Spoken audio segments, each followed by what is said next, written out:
स्वागत है फिर से आप सभी का सोशल वॉइस हिंदी पर। मैं आपके साथ मुस्तफ़ा चौधरी। देश भर में चुनाव समाप्त हो चुके हैं 18वीं लोकसभा के। बहुत सारी चीज़ें दिलचस्प हुई हैं, बहुत सारी दिलचस्प बातें हो सकती हैं, और एक दिलचस्प बात जो मैं बताने जा रहा हूँ ये भी अपने आप में एक 18वीं लोकसभा के लिए अचंभित करने वाली है। अचंभित करने वाली क्यों कहा मैंने? जिस तरह से अगर मैं उत्तर भारत की बात करूं तो सिर्फ दो अलायंस काम कर रहे थे, यानी कि वोट जो है दो तरफ जा रहा था, या तो बीजेपी और उसके गठबंधन प्रत्याशियों के साथ, या फिर इंडिया अलायंस के प्रत्याशियों के साथ। समाजवादी पार्टी और कांग्रेस का जो गठबंधन था उत्तर प्रदेश के अंदर खास तौर से, और इसमें भी अगर मैं बात करूं मुसलमानों की, तो पूरे उत्तर प्रदेश में ये मैं दावे के साथ कह सकता हूं कि मुसलमानों का मत बहुतायत में गठबंधन प्रत्याशियों को मिला है, इंडिया अलायंस को मिला है। ये संख्या बहुतायत का मतलब 90% से ऊपर मुस्लिम मतदान इंडिया अलायंस के पक्ष में हुआ है। लेकिन एक सीट ऐसी भी है जहां पर इंडिया अलायंस के प्रत्याशी को मुसलमानों ने पूरी तरीके से नकार दिया। ये सिर्फ उत्तर प्रदेश में एक सीट मात्र है जहां पर मुसलमानों ने समाजवादी पार्टी या कांग्रेस पार्टी को वोट ना देकर किसी तीसरे प्रत्याशी को वोट दिया है। और मैं बात कर रहा हूं नगीना सीट की, जो पश्चिम उत्तर प्रदेश में आती है, जहां पर मुस्लिमों की बहुत बड़ी तादाद रहती है, बड़ी संख्या में मुस्लिम मतदाता हैं। बावजूद इसके समाजवादी पार्टी का वहां पर प्रत्याशी था, बहुजन समाजवादी पार्टी का भी वहां पर प्रत्याशी था, लेकिन मुसलमानों ने नहीं तो बहुजन समाजवादी पार्टी को चुना, ना समाजवादी पार्टी के प्रत्याशी को चुना। वहां पर मुसलमानों की पहली पसंद जो बनी वो आजाद समाज पार्टी यानी कि आसपा के राष्ट्रीय अध्यक्ष एडवोकेट चंद्रशेखर आजाद उर्फ रावण को सबसे ज्यादा मत देकर मुसलमानों ने वहां से संसद भेजा है। अब ये एक अपने आप में अजीब बात है, जब 80 की 80 लोकसभा सीटों पर मुसलमानों का 20% औसतन जो वोट है उत्तर प्रदेश के अंदर, 20% मतदान पूरी तरीके से यदि इंडिया अलायंस की तरफ हर लोकसभा सीट पर हो रहा था, तो नगीना एकमात्र ऐसी सीट थी जहां पर गठबंधन प्रत्याशी को सिरे से नकार कर आजाद समाजवादी पार्टी के प्रत्याशी चंद्रशेखर आजाद को लोकसभा भेजने का काम किया है। लोकसभा चुनाव बड़े अच्छे खासे मार्जिन से चंद्रशेखर जीते हैं। करीब 5,12,552 वोट चंद्रशेखर को प्राप्त हुए हैं।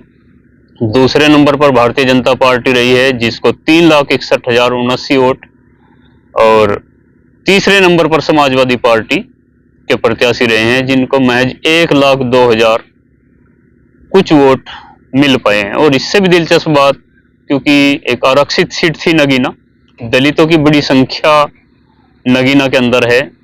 बहुजन समाज पार्टी वहां से चुनाव लड़ रही थी और बहुजन समाज पार्टी के प्रत्याशी को महज 13,274 वोट ही प्राप्त हुए हैं। ये सब कुल मिलाकर चंद्रशेखर आजाद जो है 1,51,000 वोटों से चुनाव जीतकर लोकसभा में पहुंचे हैं।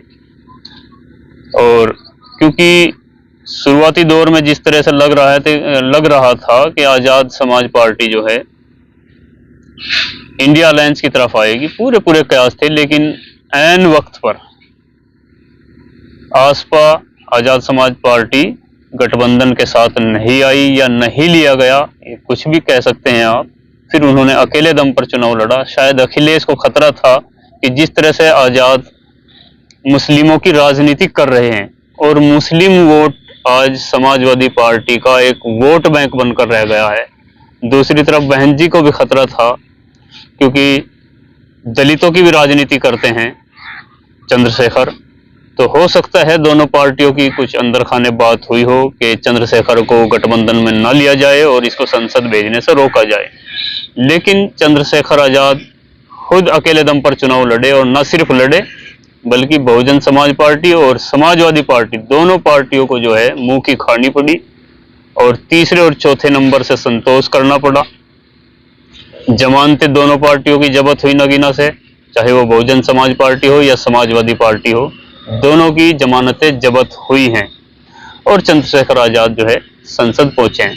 अब चंद्रशेखर जीत के बाद, जीत से पहले भी मुस्लिमों की राजनीति करते रहे हैं, दलित और मुस्लिमों की, और जीत के बाद भी जिस तरह से चंद्रशेखर मुस्लिमों के धर्म गुरुओं से मिल रहे हैं, इससे आने वाले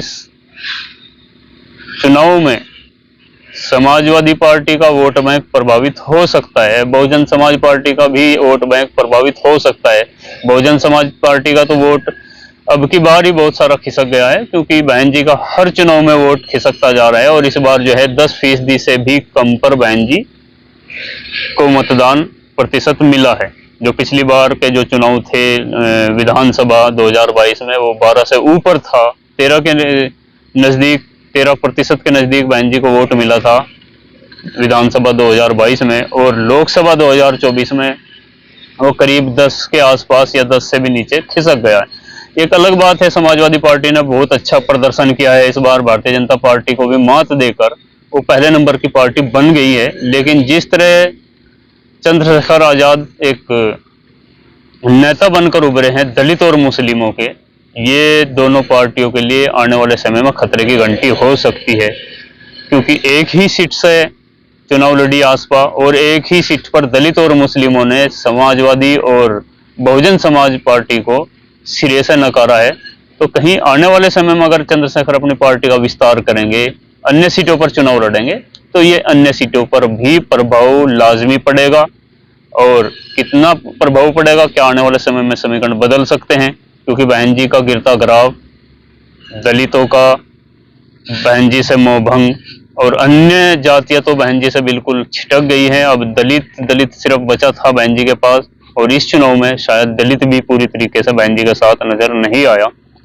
तो हो सकता है आने वाले समय में दलित चंद्रशेखर के साथ जुड़े, क्योंकि बहन जी जो है अब वो कांसीराम जी वाली विचारधारा से समझौता कर लिया, इस तरह की बातें दलितों के बीच से निकल करके आ रही हैं। तो हो सकता है आने वाले समय में दलित समाज भी चंद्रशेखर के साथ लगे, और ज्यादा ना सही कुछ कम ही आने वाले समय में मुस्लिम मतदाता भी समाजवादी पार्टी को छोड़कर भीम आर्मी या आसपा के साथ लग सकता है। ऐसी पूरी संभावनाएं बनी हुई हैं। ये तो आने वाला समय बताएगा, लेकिन मुझे पूरी उम्मीद लग रही है कि आने वाले समय में, आने वाले समय का मतलब 2 साल 4 साल या अगले चुनाव नहीं, उससे अगले या 10-20 सालों में दोनों पार्टियों को भारी डैमेज करेंगे चंद्रशेखर आजाद। जिस तरह से वो मुस्लिम और दलित की राजनीति कर रहे हैं, जो उत्तर प्रदेश में तो खास तौर से बड़ा फिट फार्मूला बैठता है, बहन जी पर वो ये फार्मूला जो है इसको लागू नहीं कर पाई बहन जी, दोनों वोट बैंक को साध नहीं पाई और अपनी हार का ठीकरा बार बार किसी न किसी समाज पर, हालांकि किसी न किसी का मुस्लिमों पर जो है वो थोपती रही है, पिछले 2022 के चुनाव में भी और अब 2024 में भी। लेकिन बहन जी इससे नावाकिफ है कि उनका जो चट्टान की तरह जिस वोट को बताती थी कि दलित मेरे साथ चट्टान की तरह खड़ा हुआ है, वो वोट भी खिसक गया है और बहन जी को शायद इसका इल्म है, लेकिन वो कहना नहीं चाहती। क्या वो पार्टी को बिल्कुल गर्त में धकेलना चाहती है? लेकिन अच्छी बात यह है कि दलित समाज जो है अपने में से ही नेता चुनता है, संघर्षशील नेता चुनता है। जिस तरह बहन जी को चुना, कांसीराम जी को चुना, और अब बहन जी के बाद मुझे पूरी संभावना है और इसकी प्रबल संभावना है कि चंद्रशेखर आजाद आने वाले समय में दलितों के नेता होंगे और मुस्लिमों की बड़ी संख्या आजाद समाजवादी पार्टी के साथ, आसपा के साथ, चंद्रशेखर आजाद रूफ रावण के साथ चलने का काम करेगी।